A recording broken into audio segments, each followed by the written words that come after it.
সহিহ বুখারী এবং মুসলিমের বর্ণনা, আবু হুরায়রা রাদিয়াল্লাহু তাআলা আনহু এই হাদিস বর্ণনা করেন, নাহা রাসূলুল্লাহ সাল্লাল্লাহু আলাইহি ওয়াসাল্লাম আনিল উসালি ফিস সাওম, নবীজি সাওমে বিসাল করতে নিষেধ করেছেন।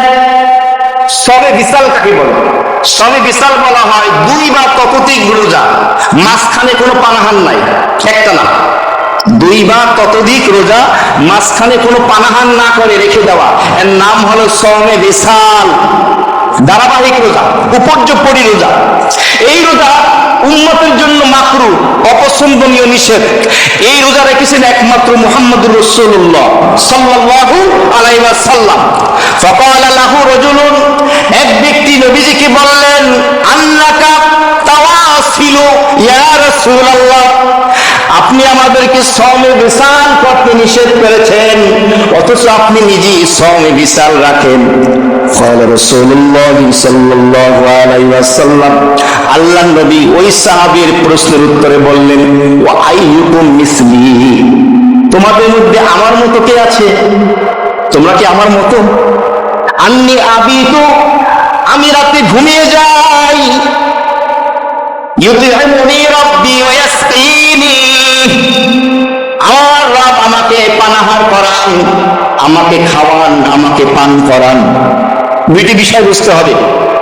সাহাবী যখন বললেন, ইয়া রাসূলুল্লাহ, আপনি সাওমে বিসাল করেন, দুই বা ততোধিক রোজা, মাঝখানে পানাহার না করে আপনি করেন, কিন্তু আমাদেরকে নিষেধ করেছেন। নবীজি তার উত্তরে কি বলেছেন? ওয়া আইয়ুকুম মিসলি, আমার মতো তোমরা কে আছো? নবীর মতো কেউ আছে? তার মানে আমার সাথে তোমরা তুলনা করো না। আন্নী আবিতু, আমি রাতে ঘুমিয়ে যাই, ইউতি'মুনি রাব্বি, আমার রব আমাকে খাওয়ান, ওয়া ইয়াসকিনি, আমাকে পান করান। এতটুকু বুঝে আসছে? এখানে প্রশ্ন দ্বিতীয় প্রশ্ন হলো, যদি আল্লাহ তাআলা তাকে খাওয়ান, পান করান, তাহলে সাওমে বিসাল কিভাবে হলো? কারণ সাওমে বিসাল তো বলা হয় মাঝখানে কি থাকবে না? পানাহার। বুঝতেছেন আপনারা? পানাহার থাকবে না। তো নবী করিম সাল্লাল্লাহু আলাইহি ওয়াসাল্লাম বললেন যে আমার রব আমাকে পানাহার করান, এর উত্তরে মুহাদ্দিসিনে কেরামগণ বলেন, এর অর্থ হলো আমার রব আমাকে রুহানি ভাবে, আত্মিক ভাবে যে রুহের খাদ্য আল্লাহ তাআলা আমাকে দান করেন, রুহানি খাদ্যের কারণে আমার ক্ষুধা আর পিপাসা লাগে না। সুবহানাল্লাহ। এটা রূপক অর্থে বলেছেন নবীজি, আমার রব আমাকে খাওয়ান, আমাকে পানাহার করান, রূপক অর্থে।